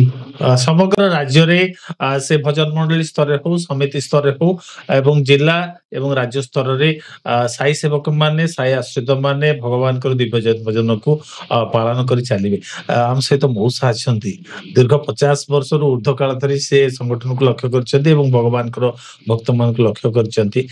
ମଉସା, ଏଇ ଯୋଉ 50 ବର୍ଷ ଧରି ସଂଗଠନ ଓଡିଶାରେ କାର୍ଯ୍ୟ କରି ଆସୁଛି, ଭଗବାନଙ୍କର ଶତବାର୍ଷିକୀ ସହିତ ସଂଗଠନ ମଧ୍ୟ 50 ବର୍ଷ ଅତିକ୍ରମ କରୁଛି। ଏ ସଂଗଠନ ଯୋଉ 50 ବର୍ଷର ଧାରା, ଶ୍ରୀ ସତ୍ୟସାଇ ସେବା ସଂଗଠନର ଅଙ୍କୁରାରୋପଣ ଓଡିଶାରେ କେମିତି ହେଲା ଏବଂ ତାର ବିକାଶ ଆଜିର ସମୟରେ, ଯଦି ଆମେ କେବଳ ଜିଲ୍ଲା ସ୍ତର ବା ସବ ଡିଭିଜନ କଥା ଆମେ ଚିନ୍ତା କରୁନେ, ପ୍ରତି ବ୍ଲକ ହେଡକ୍ୱାର୍ଟରରେ ଏମିତିକି ଅନେକ ପଞ୍ଚାୟତରେ ମଧ୍ୟ ଭଗବାନଙ୍କର ଭଜନ ମଣ୍ଡଳୀ ଆଉ ସମିତି ରହିଛି ଏବଂ ଭାଇ ଭଉଣୀ ମାନେ ମନ ପ୍ରାଣ ଦେଇ ସେ ଏଥିରେ କାର୍ଯ୍ୟ କରୁଛନ୍ତି। ଏସବୁ କିପରି ସାଧିତ ହେଇପାରିଲା ବା ୟାକୁ କେମିତି ଆପଣ ଆଖି ଆଗରେ ଲକ୍ଷ୍ୟ କଲେ ଯେ ଏତେ କ୍ୱିକ୍, ଏତେ ଶୀଘ୍ର ଏ ବିକାଶ ଲାଭ କଲା? ସାଇରାମ, ୟା ପଛରେ କେବଳ ମାତ୍ର ଭଗବାନଙ୍କ କୃପା ଅଛି। ତାଙ୍କ କୃପା ନଥିଲେ ଆମେ ଗୋଟିଏ ପାଦ ଆଗେଇ ପାରିନଥାଉ। ଏବଂ ପ୍ରତ୍ୟେକ ୱାର୍ଲଡ କନଫରେନ୍ସ ଠାରୁ ଆରମ୍ଭ କରି ଷ୍ଟେଟ କନଫରେନ୍ସ ସବୁ କ୍ଷେତ୍ରରେ ଭଗବାନଙ୍କର ମୁଁ ଦେଖିଛି। ୱାର୍ଲଡ କନଫରେନ୍ସରେ 75ରେ ଗୋଟେ କଥା କହିଲେ, ଆଜି ପର୍ଯ୍ୟନ୍ତ ଭୁଲି ପାରି ନାହିଁ, ଯେ ମୁଁ ହଉଛି ଲୋକନାଥ, ମୁଁ ଧ୍ରୁବକୁ ଉଦ୍ଧାର କରିଥିଲି, ମୁଁ କୁଚେଲାକୁ ମଧ୍ୟ ଅନବସ୍ତ୍ର ଦେଇଥିଲି, ମୁଁ ସବୁ କିଛି କରିଛି। ଆଜି ମୁଁ ପୁଟପର୍ତ୍ତୀ ନାଥ ହିସାବରେ ଜନ୍ମ ହେଇଛି। ମାନେ କେତେ ବଡ ଡିକ୍ଲାରେସନ ଯେ ହି is the Garh of God's, ଯିଏକି ସବୁ ଅତୀତରେ କରିଥିଲେ ଏବଂ ସେ ବର୍ତ୍ତମାନ ଆସିଛନ୍ତି। ତାପରେ ମଧ୍ୟ ଆଉ ଗୋଟିଏ world conference 9 point code of conduct କହିଲେ, ଗୋଟିଏ world conference 10 fold part to divinity କହିଲେ, ଗୋଟିଏ world conference unity, purity and divinity ଉପରେ ସାରଗର୍ଭକ ଯାହା କଥା କହିଥିଲେ। ତେଣୁ ସବୁଗୁଡ଼ିକ ଆମେ ସ୍ୱାମୀଙ୍କ ଠାରୁ ଶିଖିଛୁ ଏବଂ ତାକୁ ହିଁ ଇମ୍ପ୍ଲିମେଣ୍ଟ କରିବାକୁ ଆମେ ଷ୍ଟେଟରେ ଚେଷ୍ଟା କରୁଛୁ। ଆମେ କିଛି ନୂଆ କଥା କରୁନୁ, ଯାହା ଭଗବାନ କହନ୍ତି। ଏବଂ ଭଗବାନ ସବୁବେଳେ ପଚାରିକି କ'ଣ କାମ ଅଛି, କ'ଣ ସବୁ ତମର ପ୍ରୋବ୍ଲେମ ହଉଛି, ବ୍ୟକ୍ତିଗତ ଭାବରେ ମଧ୍ୟ ପଚାରିଛନ୍ତି ଯେ କ'ଣ ତମର ସବୁ ପ୍ରୋବ୍ଲେମ ଅଛି, କେମିତି ସଲ୍ଭ କରିବା।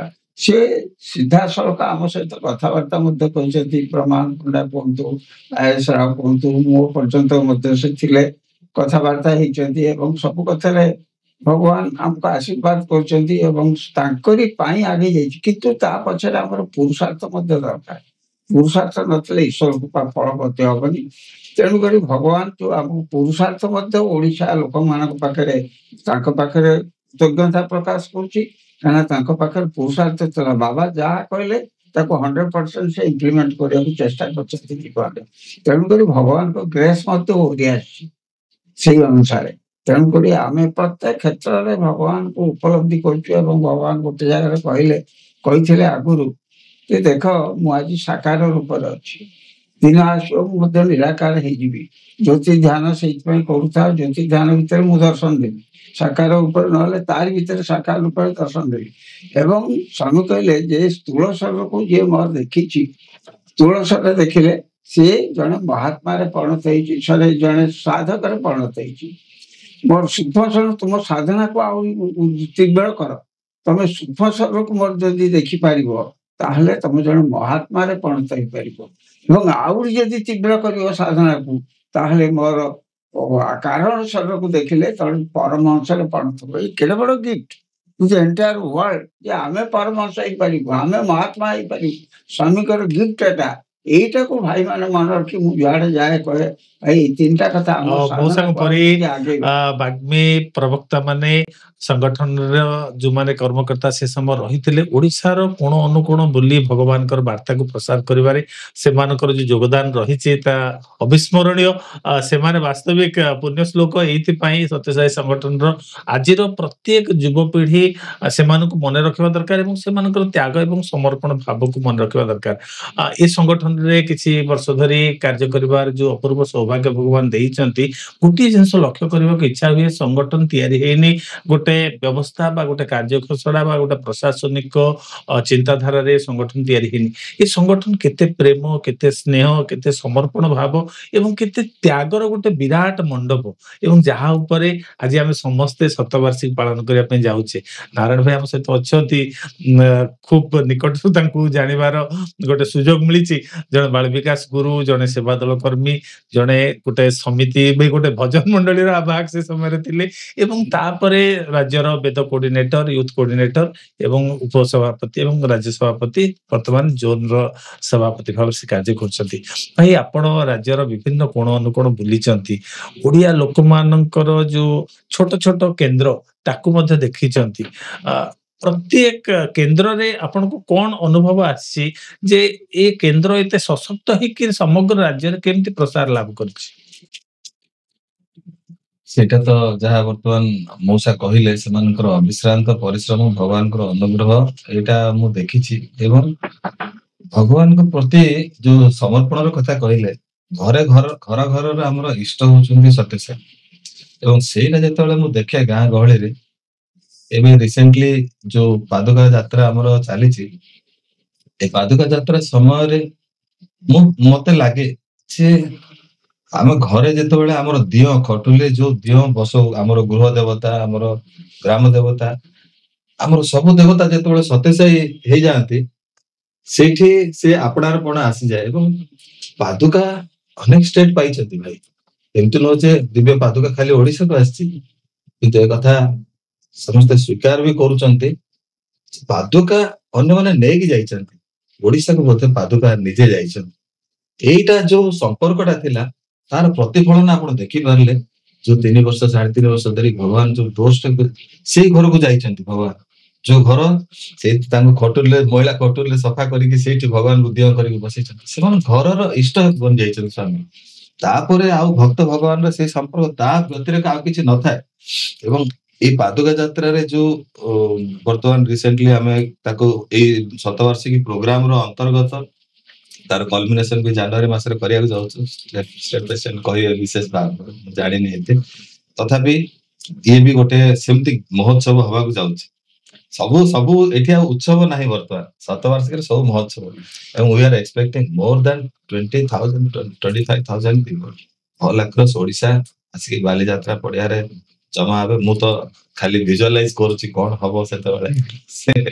ଗୋଟେ ପଟେ ଅତୀତ ଆଉ ଗୋଟେ ପଟେ ମଧ୍ୟ ଅତୀତ ସ୍ୱର୍ଗତ ବ୍ରହ୍ମାନନ୍ଦ ପଣ୍ଡା, ଆଏସ୍ ରାଓ ମଉସା, ହରେକୃଷ୍ଣ ମଉସା, ପି ଜଗନ୍ନାଥ ପ୍ରସାଦ ରାଓ, ଏମିତି 4 ଜଣ ରାଜ୍ୟ ସଭାପତି, 5 ଜଣ ରାଜ୍ୟ ସଭାପତି ଏବଂ ତାପରେ ଭାଇ ଗୋଟେ ଅତୀତ ଏବଂ ମଧ୍ୟ ଅତୀତ ୟାକୁ ଅତିକ୍ରମ କଲା ପରେ ବର୍ତ୍ତମାନ ଆପଣ ଆଜିର ସମୟରେ ଅଛନ୍ତି।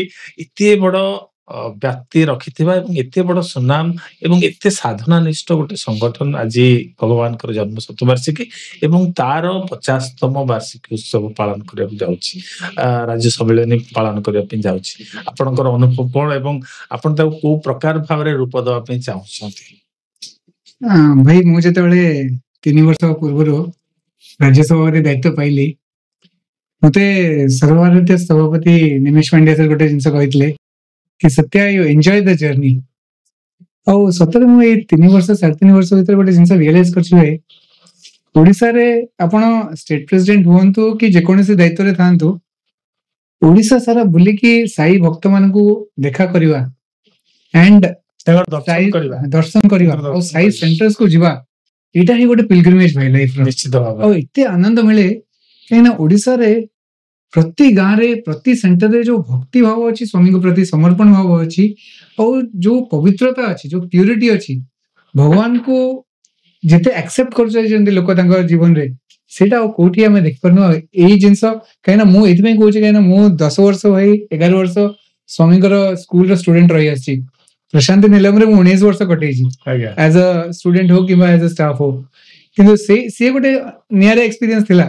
କିନ୍ତୁ ଓଡିଶାର ଏଇ ଏକ୍ସପିରିଏନ୍ସ, ଭକ୍ତମାନଙ୍କୁ ଯାଇ ଦେଖା କରିବା, ତାଙ୍କ ସହିତ ମିଶିବା, ଏଇ ଏକ୍ସପିରିଏନ୍ସକୁ ୟାର କିଛି ଆଉ ରିପ୍ଲେସମେଣ୍ଟ ଠିକ ନାହିଁ। କଥା ଭାଇ, ସ୍ୱାମୀ ମଧ୍ୟ ଥରେ କହିଥିଲେ ଯେ ଆମ ମାନେ ଆମେ ସାଧାରଣ ଭାବରେ ଭାବୁ ଯେ ଆମେ ଯାଉ ଭଗବାନଙ୍କୁ ଦର୍ଶନ କରିବା ପାଇଁ, କିନ୍ତୁ ସ୍ୱାମୀ ହୁଏତ ଥରେ ରମଣ ରାଓଙ୍କୁ କହିଲେ ଯେ ତୁ କଣ ଭାବୁଛୁ ଯେ ସେମାନେ ଆସିଛନ୍ତି ମତେ ଦେଖିବା ପାଇଁ, ମୁଁ ଇଚ୍ଛା କରିଛି ସେମାନଙ୍କୁ ଦେଖିବା ପାଇଁ, ସୋ ମୁଁ ସେମାନଙ୍କୁ ଆକର୍ଷିତ କରି ଆସିଛି। ଏକ୍ସାକ୍ଟଲି ସେଇ ଜିନିଷ ପାଦୁକା ଯାତ୍ରାରେ ରହୁଛି ଭାଇ। ଆମେ ରିଏଲାଇଜ କରୁଛୁ ଯେ ଭଗବାନ ହିଁ ଆସିଛନ୍ତି ତାଙ୍କ ଭକ୍ତମାନଙ୍କୁ ଦର୍ଶନ ଦେବା ପାଇଁ। ହୁଏତ ମଉସା କହିପାରିବେ 1975 ମସିହାରେ ମଉସା ଥରେ ଆମ ସାଙ୍ଗେ ସେୟାର କରନ୍ତି ତାଙ୍କ ଏକ୍ସପିରିଏନ୍ସ, ଯେ ମଉସା ଥରେ ସ୍ୱାମୀଙ୍କୁ କହିଥିଲେ କି ସ୍ୱାମୀ ଟିକେ ପାଦ ନମସ୍କାର ଦିଅନ୍ତୁ ଓଡିଶା ଡିଭୋଟିଜ ମାନଙ୍କୁ। ମଉସା ଟିକେ ସେୟାର କରିବେ କି ସେ ଏକ୍ସପିରିଏନ୍ସ? 1975 ମସିହାରେ ସମସ୍ତ ଡିପି ମାନଙ୍କୁ ଗୋଟିଏ ଜାଗାରେ ବସା ହେଇଥିଲା। ଆଜ୍ଞା ସ୍ୱାମୀ ଆସିଲେ ଆମ ଭିତରେ ବୁଲିଲେ।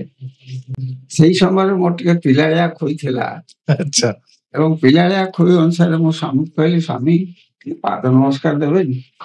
ସେ କହିଲେ, ଦେଖରେ 5 ଲକ୍ଷ ଲୋକ ଅଛନ୍ତି, କାହାକୁ ମୁଁ ପାଦ ନମସ୍କାର ଏଥିରେ ଦେବି? ଏଇ କଣ ସମ୍ଭବପର? ଆଉ ଦ୍ୱିତୀୟରେ ମୁଁ କହିଲି, ସ୍ୱାମୀ ଆମ ସହିତ ଟିକେ ଫଟୋଟେ ଉଠେଇବେନି? କହିଲେ ନା, ସମସ୍ତଙ୍କ ସହିତ ଫଟୋ ଉଠିବି, ପଛରେ ଦେଖିବା। ଏବଂ ପାଦ ନମସ୍କାରଟି କହିଥିଲେ ମୁଁ ଘର ଘର ବୁଲିକିରି ପାଦ ନମସ୍କାର, ସେଇ ଆଜି ସତ୍ୟରେ ପରିଣତ ହେଲା।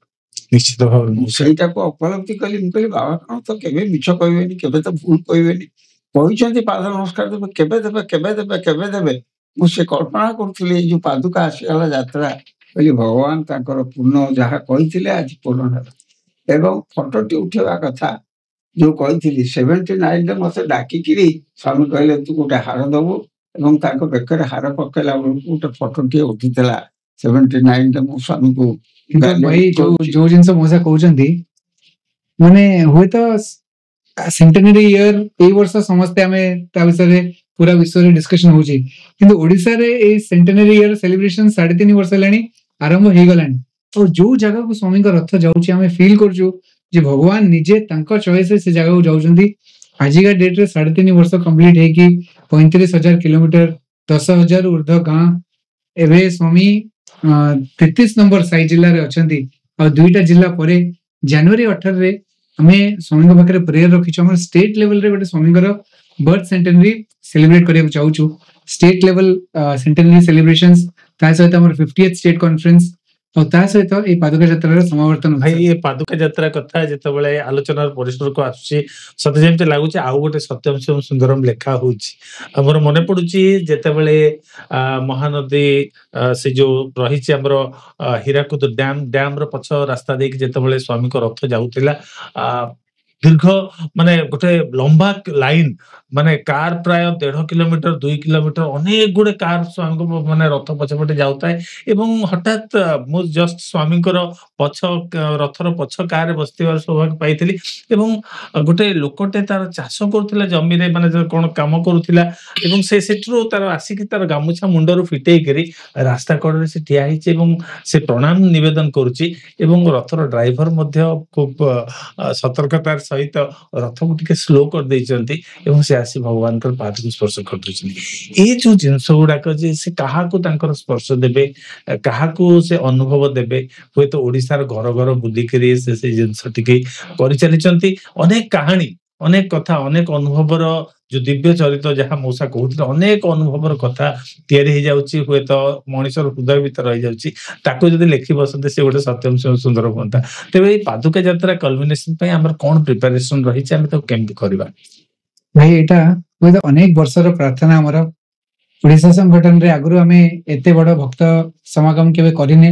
ନର୍ମାଲି ଆପଣ ଜାଣିଛନ୍ତି ଆମର ପ୍ରତିବର୍ଷ ରାଜ୍ୟ ସମ୍ମିଳନୀ ହୁଏ 2000 3000 ଅପ୍ ଟୁ 5000 ଲୋକଙ୍କର ଆୟୋଜନ କରାଯାଏ କିନ୍ତୁ ଏ ବର୍ଷ ଆମେ ଭାବିଲୁ ସ୍ୱାମୀଙ୍କର ବର୍ଥ ସେଣ୍ଟେନାରୀ ଆମେ ସମସ୍ତେ ମିଶିକି ସ୍ୱାମୀଙ୍କୁ ଗୋଟେ ଥ୍ୟାଙ୍କ ୟୁ କହିବା କୃତଜ୍ଞତା ଜ୍ଞାପନ କରିବା ଆଉ ସମଗ୍ର ଓଡିଶାର ସବୁ ସାଇ ଡିଭୋଟିଜ ମାନେ ଏକତ୍ରିତ ହେବେ।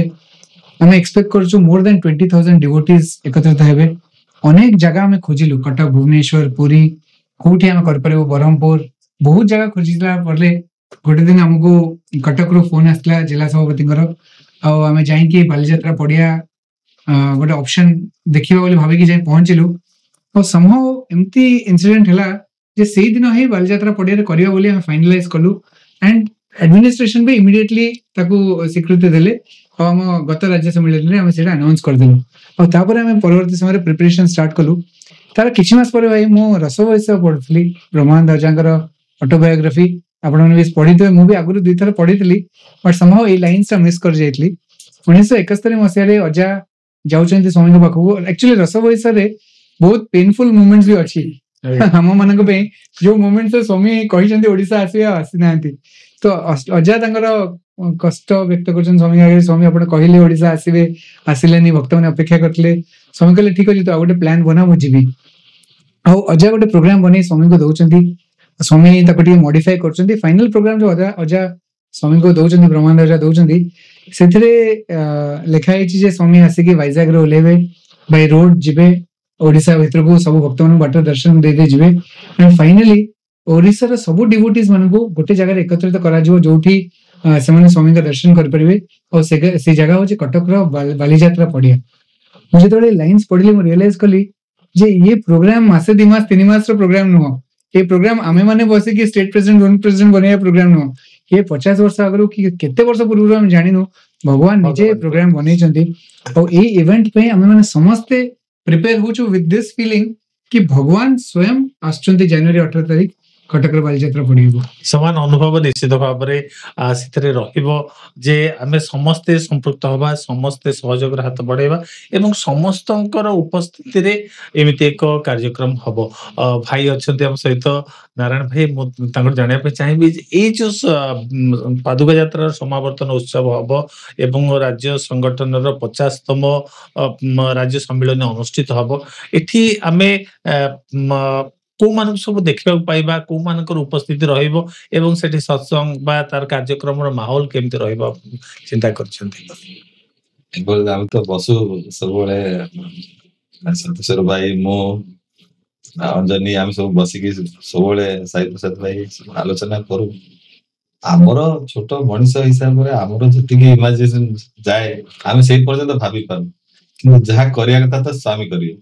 ସ୍ୱାମୀ ଯେତେବେଳେ ଆସୁଛନ୍ତି ତାଙ୍କର ଯେତେବେଳେ ଗୋଟେ ପ୍ରୋସେସନ ହବ ପ୍ରୋସେସନଟା ବାଲିଯାତ୍ରା ପଡିଆକୁ ଆସିବେ ସେ ପ୍ରୋସେସନ ଟା କଣ ଅର୍ଡିନାରୀ ପ୍ରୋସେସନ ହବ ସେ ପ୍ରୋସେସନ ଏମିତି ହବ ଯେ ଓଡିଶା ମନେ ରଖିବ ଯୁଗ ଯୁଗକୁ ଏଇଟା ତ ସେଇଭଳିଆ ଗୋଟେ ପ୍ରୋସେସନ କରାଯିବ ସ୍ୱାମୀଙ୍କ ରଥକୁ ଆଣିବା ପାଇଁ ଯେମିତି ପୁଟପର୍ତ୍ତିରେ କୁହା ହଉଥିଲା ସ୍ୱାମୀଙ୍କର ଆମର ଓଡିଶାରେ ମଧ୍ୟ ସ୍ୱାମୀ ଯେହେତୁ 10,000 ଉର୍ଦ୍ଧ୍ୱ ଗାଁକୁ ଯାଇଛନ୍ତି ତ ଓଡିଶା ସାରା ସେ ବୁଲିଛନ୍ତି ଓଡିଶା ସାରାର ସଂସ୍କୃତି କଲଚର ଏଇ ସବୁ ରିଫ୍ଲେକ୍ସନ ସେଠି ନିଶ୍ଚିତ ଭାବରେ ରହିବ ପ୍ରତ୍ୟେକ ଗାଁର ଲୋକମାନେ ବି ଆସିବେ ସ୍ୱାମୀଙ୍କ ତାଙ୍କର ଯୋଉ ସ୍ପେଶାଲ ଫୋକ୍ ଡ୍ୟାନ୍ସ ଅଛି କିମ୍ବା ନୃତ୍ୟ ଅଛି ବା କଳା ଅଛି ସେ ସବୁକୁ ପ୍ରଦର୍ଶନ କରିବାର ତାଙ୍କୁ ମୌକା ମିଳିବ। ଭଗବାନ ପାଖରେ ଏଇଟା ଗୋଟେ ରେୟାର ଅପରଚୁନିଟି। ଏମିତି ଚିନ୍ତା କରୁଥିଲୁ ଯେ ସ୍ୱାମୀ ଆମର କଟକ ସମିତିରୁ ବାହାରିବେ, ବାଲିଯାତ୍ରା ପଡିଆକୁ ଆସିବେ, କେତେ ବାଟ ହବ, 1.5-2 କିଲୋମିଟର ହବ, କେତେ ସମୟ ଲାଗିବ, ପ୍ରୋସେସନ ର ଲମ୍ବା କେତେ ହବ। ମୁଁ ତ ଭାବୁଛି ଯେ ଖାଲି ପ୍ରୋସେସନ ର ଲମ୍ବା ଏତେ 0.5 କିଲୋମିଟର ଉପରେ ହବ। ନିଶ୍ଚିତ ଭାବରେ ତ ସେଇଭଳି ଗୋଟେ ଗ୍ରାଣ୍ଡିୟର ସବୁ ଜିନିଷରେ ଯୋଉ ପର୍ଯ୍ୟନ୍ତ ସ୍ୱାମୀ ଚାହୁଁଛନ୍ତି ତାଙ୍କ ସହିତ ତାଙ୍କର ସେ ଆନନ୍ଦରେ ଆମେ ଭାସି ଯିବାକୁ ଚାହୁଁଛୁ। ବର୍ତ୍ତମାନ କୌଣସି ରେଷ୍ଟ୍ରିକ୍ସନ ଲିମିଟେସନ ନାହିଁ। ଦେଖନ୍ତୁ ଆକୋମୋଡେସନ ପାଇଁ ଲୋକମାନେ ଆସିବେ, ରାତିରେ ରହିବେ କୋଉଠି, ସକାଳୁ ଫ୍ରେଶ ହେବେ କୋଉଠି, ଏ ସବୁ ଚ୍ୟାଲେଞ୍ଜ ରହିଛି। କିନ୍ତୁ ସବୁ ଭିତରେ ଆମର ଗୋଟିଏ ମାତ୍ର ଲକ୍ଷ୍ୟ ଯେ ଭଗବାନ ଯୋଉଠି ଯୋଉଠି ଯାଇଛନ୍ତି ସେଇଠୁ ଲୋକମାନେ ଆସନ୍ତୁ, ତାଙ୍କ ପାଇଁ ତାଙ୍କ ହୃଦୟର ଭାବ ନେଇକି ଆସନ୍ତୁ। ସ୍ୱାମୀ ତାଙ୍କୁ ଯାହା ଦେଇଛନ୍ତି ତାର ପ୍ରତିବଦଳରେ ଭାଇ କହିଲା ଭଳିଆ ତାଙ୍କୁ ଗୋଟେ ହାର୍ଟଫେଲ୍ଟ ଗ୍ରାଟିଚ୍ୟୁଡ ଜଣାଇବା ପାଇଁ ସାରା ଓଡିଶାରୁ ଆସନ୍ତୁ। ଟିକେ ଅସୁବିଧା ସୁବିଧା ଯାହା ବି ହବ ସେ ସବୁ ସ୍ୱାମୀ ବୁଝିବେ, କିନ୍ତୁ ଏଇ ମୋମେଣ୍ଟ ପୁଣି ଥରେ ଆମେ ଫେରି ପାଇବୁନି। ମଉସା ଭଗବାନଙ୍କର ଜନ୍ମ ଶତବାର୍ଷିକୀ ଅବସରରେ ରାଜ୍ୟ ସଂଗଠନର 50ତମ ରାଜ୍ୟ ସମ୍ମିଳନୀ ଅବସରରେ 3.5 ବର୍ଷ ଧରି ଚାଲିଥିବା ପାଦୁକା ଯାତ୍ରାର ସମାବର୍ତ୍ତନ ଉତ୍ସବ ଅନୁଷ୍ଠିତ ହେଉଛି। ଏ କାର୍ଯ୍ୟକ୍ରମ ଆପଣ ବି ଦେଖିବେ, ମନ ଭିତରେ କେତେ ଉତ୍ସାହ କେତେ ଆଗ୍ରହ ଆପଣ ଅନୁଭବ କରୁଛନ୍ତି? ଗୋଟେ ଜୀବନରେ ଦୁର୍ଲଭ ଜିନିଷ, ଏଇ ଜିନିଷ ପାଇବି ବୋଲି ମୋ ଆଶା ନଥିଲା। ଭଗବାନ ମତେ ରଖିଛନ୍ତି ବୋଧେ ଏଇ ଜିନିଷଟା ଦେଖିବାକୁ। ମଉସାଙ୍କୁ 86 ମୋର 87 ବର୍ଷ 87 ବର୍ଷରେ ପଦାର୍ପଣ। ଏଷ୍ଟ୍ରୋଲୋଜର କହିଥିଲା 75 ଯିବ, କିନ୍ତୁ 75 କି 12 ବର୍ଷ ଏକ୍ସଟେନସନ କରିସାରିଲେଣି ସ୍ୱାମୀ। ମାଷ୍ଟର ପ୍ଲାନ ରେ ଆପଣ ଅଛନ୍ତି। ଯାହା ଲକି ଭାଇ କହୁଥିଲେ ଯେ ଆମର ପ୍ଲାନିଂ ଗୋଟେ ରହେ ଏବଂ ତା ପଛରେ ଗୋଟେ ମାଷ୍ଟର ପ୍ଲାନ ଥାଏ ଏବଂ ସେ ମାଷ୍ଟର ପ୍ଲାନ ରିଏଲି ଆମ ସମସ୍ତଙ୍କର ମାଷ୍ଟର ତାଙ୍କ ପ୍ଲାନ ରହିଛି। ଆ ପୂର୍ବରୁ ଗୋଟେ ପ୍ରେମ ଜ୍ୟୋତି ହେଇଥିଲା, ପ୍ରେମ ଜ୍ୟୋତି ଯାତ୍ରା ଓଡିଶାରେ ହେଇଥିଲା, ଯୋଉଟା କି ବମ୍ବେରୁ ଆସିଥିଲା। ସେତେବେଳେ ଇନ୍ଦୁଲାଲ ସାହା ଥିଲେ ଏବଂ ସେଇ ଯାତ୍ରାରେ ଆମେ ଓଡିଶା ସାରା ମଧ୍ୟ ବୁଲିଥିଲୁ। ଏବଂ ଗୋଟେ ଅଲୌକିକ କଥା ବହୁତ ଗୁଡେ 4-6ଟା କରିଥିଲା। ଗୋଟିଏ କଥା କହିବି, କୋରାପୁଟରେ ଯେତେବେଳେ ପ୍ରଭୁଙ୍କର ଯାଉଛି ରଥ, ସେଦିନ ଫୁଲ ମିଳିଲାନି। ଫୁଲ ହାରଟିଏ ସ୍ୱାମୀକି ସକାଳୁ ପୂଜା କରିକି ଫୁଲ ହାରଟିଏ ଦବା କଥା, ଏବଂ ଯୋଉ ହାରଟି ମିଳିଲା ଏକଦମ ଛୋଟିଆଟେ ବେକରେ ଲାଗି ଯାଉଛି। ବଡ ବ୍ୟସ୍ତ ଲାଗିଲା, ସ୍ୱାମୀଙ୍କ ବେକରେ ତଣ୍ଟି ଚିପିଲା ଭଳିଆ ତଣ୍ଟିରେ ଲାଗି ଯାଉଛି, କଣ କରିବା। ସେ ବି ମିଳି ନଥିଲା। ସେ ଜଣେ ସ୍ତ୍ରୀ ଲୋକ ଯାଉଥିଲା ଶିବ ମନ୍ଦିର, ବାବୁ ଟିକେ ଫୁଲ ହାରଟେ ଦିଅ। ନାଇଁ ମୁଁ ମୋ ବାବୁ ଭଗବାନଙ୍କୁ ଦେବି ନା ତମକୁ ଦେବି ବୋଲି ଅନୁରୋଧ କଲୁ। ତା ଗୋଡ ତଳେ ପଡିଲା ଭଳିଆ ସେ ହାରଟି ଦେଲା, ବେକରେ ଚାପି ହେଲା ଭଳିଆ। ଦୁଃଖରେ ଲଗେଇଲୁ, କାହିଁକିନା ସ୍ୱାମୀକୁ ଏଟା କମ୍ଫର୍ଟେବୁଲ ଲାଗୁନଥିବ। 4-6 ଘଣ୍ଟା ପରେ ଦେଖିଲୁ ସେ ଫୁଲହାର ଲମ୍ବିକି ପାଦ ପର୍ଯ୍ୟନ୍ତ ହେଇଯାଇଛି। Miracle, unique miracle. ସେ ଫୁଲହାରଟି ଲମ୍ବିକି ଯାଇକି ସ୍ୱାମୀଙ୍କର ପାଦ ସ୍ପର୍ଶ କରୁଛି। ଆଖିରେ ଲୁହ ଆସିଗଲା। ସ୍ୱାମୀ କଣ, ତୁମେ ତ ସବୁ କଥା ବୁଝୁଛ ନା? ସବୁ ବୁଝୁଛନ୍ତି। ପ୍ରକୃତରେ ଏଇ ସବୁ ଗୋଟେ ଗୋଟେ ଘଟଣା ଜୀବନରେ ଅଲିଭା ଦାଗ ହେଇକି ରହିଯାଇଛି। ସେ ଦାଗ କେବେ ଲିଭିବନି। ଏବଂ ମଉସା କହୁଥିଲେ, ଆପଣ ପଚାରୁଥିଲେ କେମିତି ମାନେ ଷ୍ଟେଟ ପ୍ରେସିଡେଣ୍ଟ ଭଗବାନଙ୍କୁ ପ୍ରଥମେ ତ ଇନଭାଇଟ କରିଦେଲେ, ତାପରେ ସେ ସାରା ଇଣ୍ଡିଆକୁ ଇନଭାଇଟ କରୁଛନ୍ତି। ମୁଁ ଜାଣିନି ସେ ଇଣ୍ଡିଆ ବାହାରେ କାହାକୁ ଇନଭାଇଟ କରୁଛନ୍ତି ନାହିଁ, କିନ୍ତୁ ପାଦୁକା ସମାବର୍ତ୍ତନରେ all state president, managing trustee, all the central trust trustee, all India president ଠୁ ଆରମ୍ଭ କରି ଅଲ୍ ଇଣ୍ଡିଆ କୋଅର୍ଡିନେଟର ସମସ୍ତଙ୍କୁ ଇନଭାଇଟ କରାହଉଛି। So there will be heavy VIP movement also, ସେଟା ବି ରହିବ। ନିଶ୍ଚିତ ଭାବରେ ପାଦୁକା ଯାତ୍ରା ସମାବର୍ତ୍ତନ ଉତ୍ସବରେ ସମଗ୍ର ଭାରତ ବର୍ଷ ହୁଏତ ଓଡିଶାର ବାଲିଯାତ୍ରା ପଡିଆରେ ଏକତ୍ରିତ ହେବେ। ତାର କାରଣ ହଉଛି ଯେ ଆମେ ସେଠି ପ୍ରତୀକ୍ଷା କରୁଛେ ସେ ଡିଭାଇନ ପ୍ରେଜେନ୍ସକୁ, ସେ ଦିବ୍ୟ ଉପସ୍ଥିତିକୁ। ଭଗବାନ ନିଜେ ଆସୁଛନ୍ତି ଏବଂ ଭଗବାନ ଯେତେବେଳେ ଆସୁଛନ୍ତି ତାଙ୍କର ପୁରା ପାଟ ପଟୁଆର ନେଇକରି ଆସିବେ, ଏଥିରେ ମାତ୍ର ସନ୍ଦେହ ନାହିଁ। ତେବେ ଭଗବାନଙ୍କର ଏଇ ଜନ୍ମ ଶତବାର୍ଷିକୀ ଅବସରରେ ପାଦୁକା ଯାତ୍ରା ପୁରା ସମାବର୍ତ୍ତନ ଉତ୍ସବ ହଉଛି। ରାଜ୍ୟ ସଂଗଠନର ଗୋଟେ 50 ବର୍ଷ ପୂର୍ତ୍ତି ହଉଛି। ପ୍ରଶାନ୍ତି ନୀଳାମରେ ଭଗବାନଙ୍କର ଜନ୍ମୋତ୍ସବ ଏତେ ଆନନ୍ଦର ସହିତ ହଉଛି। ରାଜ୍ୟରେ ମଧ୍ୟ ଗୋଟେ ମହୋତ୍ସବର ମାହୋଲ ଦୀର୍ଘ ବର୍ଷେ ଧରି ଚାଲିଛି ଏବଂ ଆଗାମୀ ବର୍ଷେ ପର୍ଯ୍ୟନ୍ତ ଫିକ୍ସ ଅଛି ଅନେକ ଗୁଡେ କାର୍ଯ୍ୟକ୍ରମ ଆମେ ହାତକୁ ନବା। ୟା ଭିତରେ ସବୁ ଭିତରେ ଗୋଟେ ମଣିଷ ବ୍ୟକ୍ତିଗତ ଭାବରେ, ଜଣେ ସାହି ଆଶ୍ରିତ ଭାବରେ ଗୋଟେ ମଣିଷ ପାଖରେ कौन माने रखुची भगवान कर जन्म शतवार्षिकी से ता लाइफ टाइम रे कौन इंटेक को तार कि जे कौन नउची मु नारायण भाई को जानिया पे चाहिबी जे आम पई भगवान कर जन्म शतवार्षिकी कौन माने रखे ମୋ ପାଇଁ କହିପାରିବି ଇଣ୍ଡିଭିଜୁଆଲି निश्चित भाव रे जहा आपन पई ता आम पई मध्य ता समस्त को पई ହଁ କାରଣ ଆମେ ସମସ୍ତେ ସାଇଙ୍କର ସନ୍ତାନ ଏଇ ମୋ ଜୀବନରେ ଏହାଠୁ ଆଉ କିଛି ମତେ ଅଧିକା ଖୁସି ଦେଇପାରିବ କି ଆଗରୁ କିଛି ଦେଇଥିଲା କାରଣ ଅତୀତ ସାଙ୍ଗରେ ତ ମୁଁ କମ୍ପେୟାର କରି କହିପାରିବି ଯେ ମୁଁ ବର୍ତ୍ତମାନ ସବୁଠାରୁ ଖୁସି ତ ଜୀବନର ଗୋଟେ ଏମିତି ପରିସ୍ଥିତିରେ ମୋ ସ୍ୱାମୀଙ୍କର ଶତବାର୍ଷିକୀରେ ସାମିଲ ହଉଛି ଯୋଉ ଯାହା ବି କିଛି କାପାସିଟିରେ ଆମର କିଛିଟା ଶ୍ରମ ଆମର କିଛିଟା ସମୟ ଆମର କିଛିଟା ତ୍ୟାଗ ଆମର କିଛିଟା ପ୍ରେମ ଏଇ ସବୁ ହିଁ ଆମେ କରୁଛେ କିନ୍ତୁ ତା ପ୍ରତିବଦଳରେ ଭଗବାନ ଯୋଉ ଆନନ୍ଦର ବର୍ଷା ବର୍ତ୍ତମାନ କରୁଛନ୍ତି ଯୋଉଠି ପ୍ରସ୍ତୁତିରେ ଏତେ ଆନନ୍ଦ ସେଠି ପାର୍ବଣରେ କଣ ନଥିବ ମୁଁ ତାକୁ ଭାବି ଭାବିକିରି ମୁଁ ବିଭୋର ହେଇଯାଉଛି ମୁଁ ଭାବୁଛି ଭଗବାନଙ୍କ ସହିତ ଏଇ ଯୋଉ ଅନ୍ତରଙ୍ଗ ସମ୍ପର୍କଟା ଗୋଟେ ବେଦପାଠୀ ଆମ ସଂଗଠନର ଗୋଟେ ଉନ୍ନତ ବେଦପାଠୀ ଭାବରେ ଭଗବାନଙ୍କୁ ଖୁସି କରୁ ଜଣେ ଭଜନ ଗାୟକ ତା ଭଜନକୁ ସେ ଦେଇକିରି ଭଗବାନଙ୍କୁ ଖୁସି କରୁ ଜଣେ ବକ୍ତା ତାର ପ୍ରବଚନ ଭିତରେ ଭଗବାନଙ୍କର ସୁମଧୁର କଥାକୁ ବ୍ୟକ୍ତ କରିକିରି ଭଗବାନଙ୍କୁ ଖୁସି କରୁ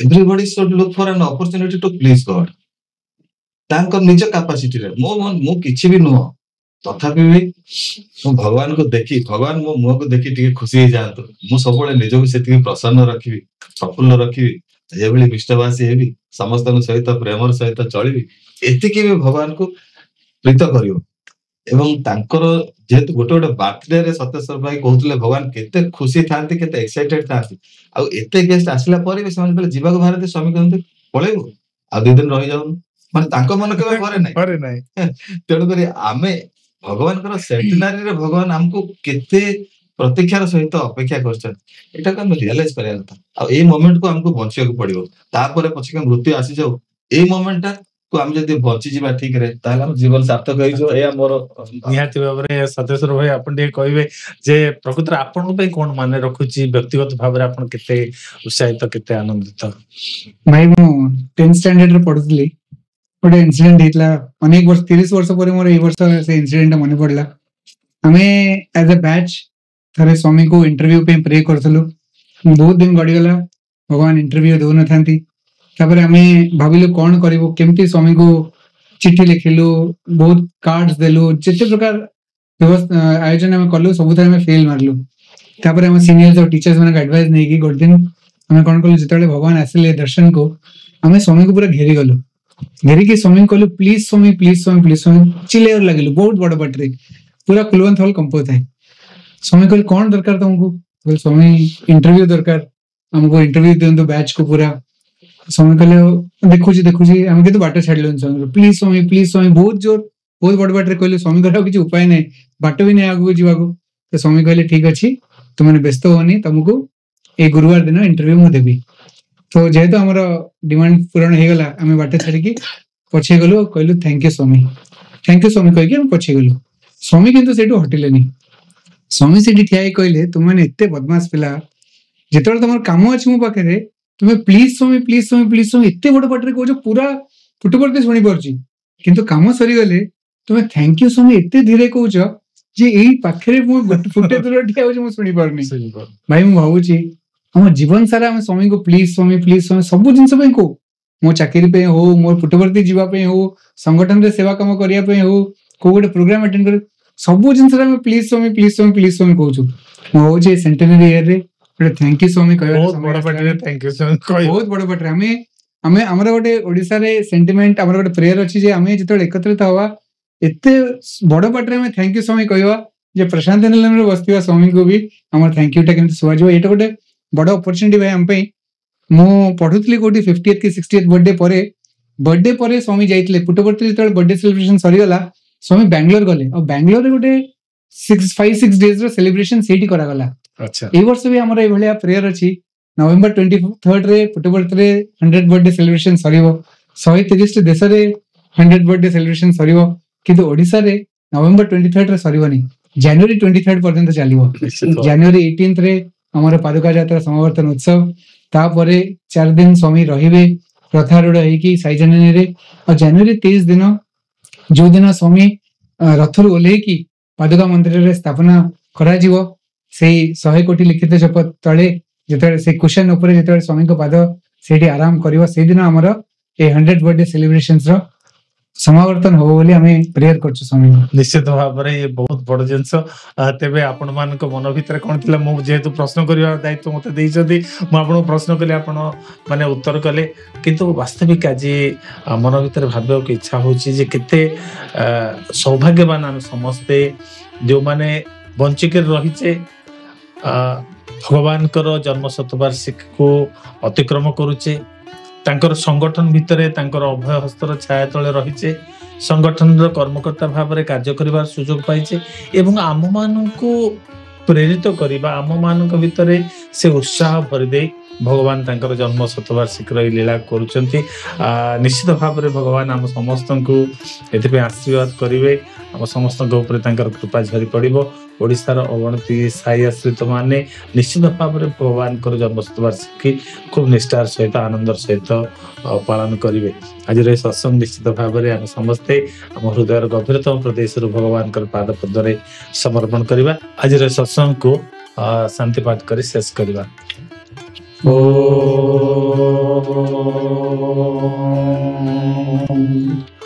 शांति शांति शांति। साईराम। साईराम। Right.